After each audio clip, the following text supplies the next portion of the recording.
Bat and the Waiting Game, Chapter 21, Scene Stealer. At last, Janie's opening night arrived. Bat felt it arrived at last, because it seemed like he'd been hearing Janie talk about it forever. In just a few hours, he wouldn't have to hear about how excited Janie was and how nervous Janie was anymore. "We're leaving in 5 minutes, Bat," Mom called from the kitchen. She had already dropped Janie off at school, so she could get ready. "I get to wear my hoop skirt and makeup and fake eyelashes," Janie had boasted before she left for the show. That all sounded perfectly terrible to Bat. Clothes should be easy to wear and comfortable, like t-shirts and pants with elastic waists.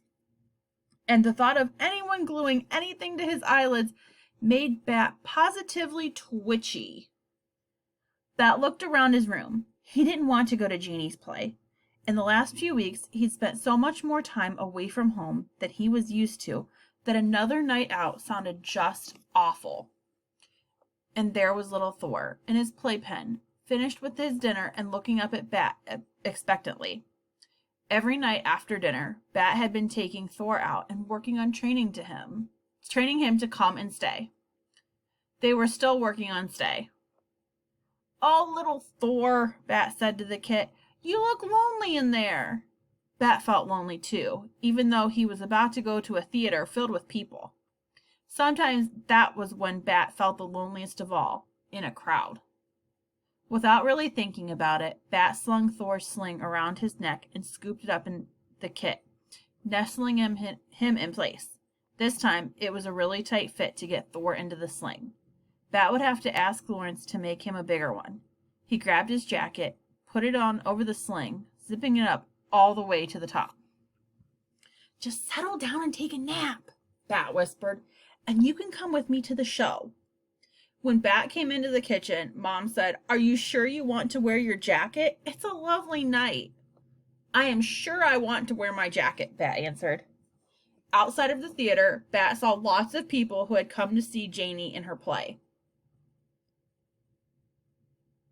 There was Dad. "Hey, sport! Hi, Valerie," he said to Bat and Bat's mom. There was Lawrence. "Hi, Bat boy. Hi, Tam," he said. Bat had never seen Lawrence wearing regular clothes. He always saw Lawrence at the clinic, where Lawrence wore blue scrubs. Tonight, Lawrence was wearing a shirt with buttons and a collar under a sport coat, and his shoes looked like they were made of leather instead of rubber. "You look different," Bat told Lawrence. Lawrence laughed as his same laugh, even from inside the different clothes, and that made him seem more like Lawrence again. There was Ezra and his parents, and there was Israel with his mom and dad. Israel waved at Bat, and Bat waved back, but he felt kind of shy about it. On Thursday, Israel had been all better from his cold, but things still weren't the same between them. They'd shared an awkward snack at Israel's kitchen table before Tom had taken them over to Bat's house to water the skunk garden, and Mom had gotten home early from the clinic. Finally, it was time to go into Janie's school auditorium, where folding chairs were arranged in rows facing the stage. Bat, his mom, Lawrence, and his dad all scooted down a row, not too close to the front, but not way in the back either. They waited for the show to start. "Bat, baby, why don't you take off your jacket?" Mom whispered as the lights were going down. Bat slid the zipper down a little, but then shook his head no. He felt Thor rustle around and then settle back down. And then the music started, and the curtains opened, and the kids started singing and dancing. It took a minute, but then Bat recognized Maggie. She looked different in her Alice costume. A blue dress with a white apron, white tights, and flat black shoes. She looked older than she looked at the sleepover, when she'd been wearing those tiger footy pajamas. But when Janie came on stage dressed as the Queen, with a red hoop dress and a giant red clown and eyelashes, Bat could see from the audience. He didn't recognize her at all until Mom leaned over and whispered, "Look, it's your sister." Even then, Bat didn't totally believe that it could be Janie. She looked taller than she looked in regular life, and she moved across the stage like she was really the queen of something. When she opened her mouth to sing her solo, Bat's mouth opened too, with surprise.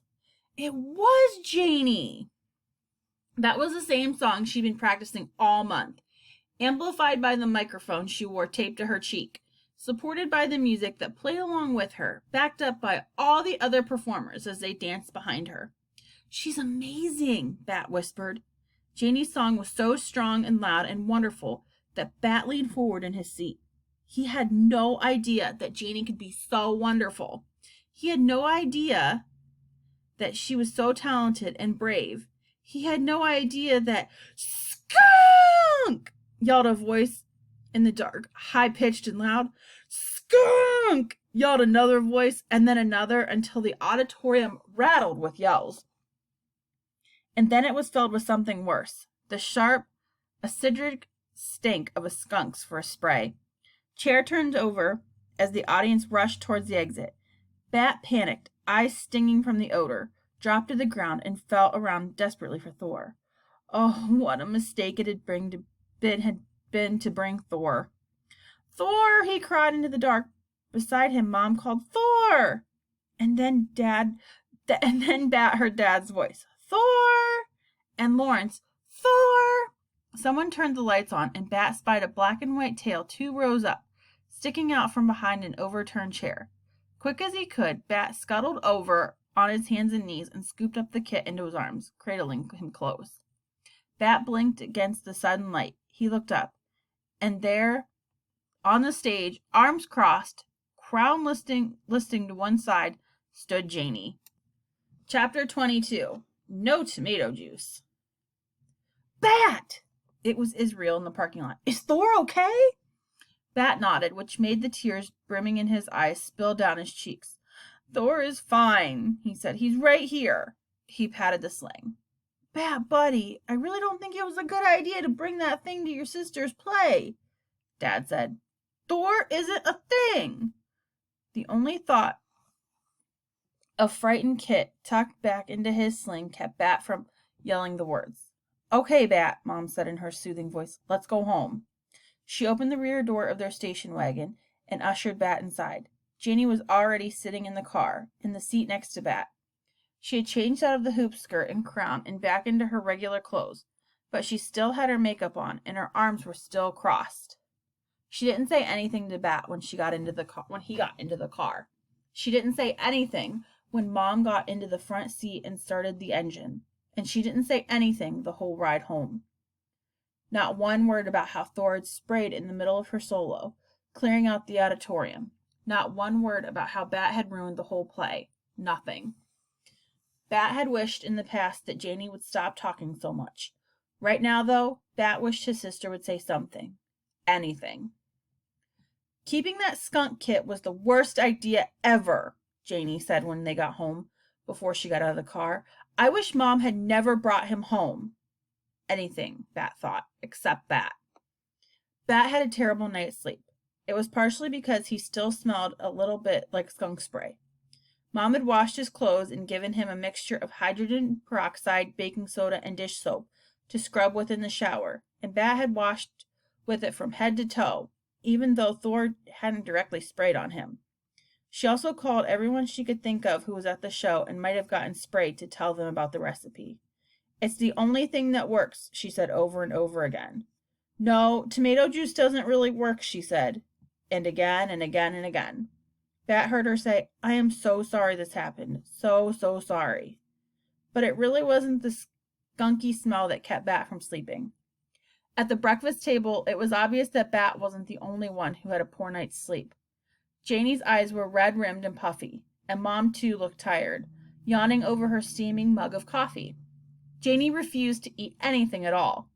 I have no appetite, she insisted, even when Mom offered to make her chocolate chip pancakes. At least have a piece of fruit, Mom insisted. Half the school was there last night, you know, Janie said to Bat. Everyone is going to be making jokes all day, probably for the rest of the year, about my performance stinking. Your performance didn't stink, Bat started to say. He wanted to tell Janie that her performance had been wonderful, that because she was so wonderful, he'd forgotten to keep Thor tightly tucked in. Because she'd been so great, he'd practically forgotten that he was in a theater at all. But before he could say any of this, she shoved back her chair and stood up. I might as well go to school and get it over with, she said. She took an apple from the bowl and on the table and grabbed her lunch bag off the counter. See you later, Mom, she said. She didn't say goodbye to Bat. She didn't even look at him. Janie and Bat didn't always get along. Bat knew that sometimes Janie thought he was annoying and that she didn't always love taking care of him. Sometimes she got mad, and sometimes he got mad, but this felt different. This felt huge.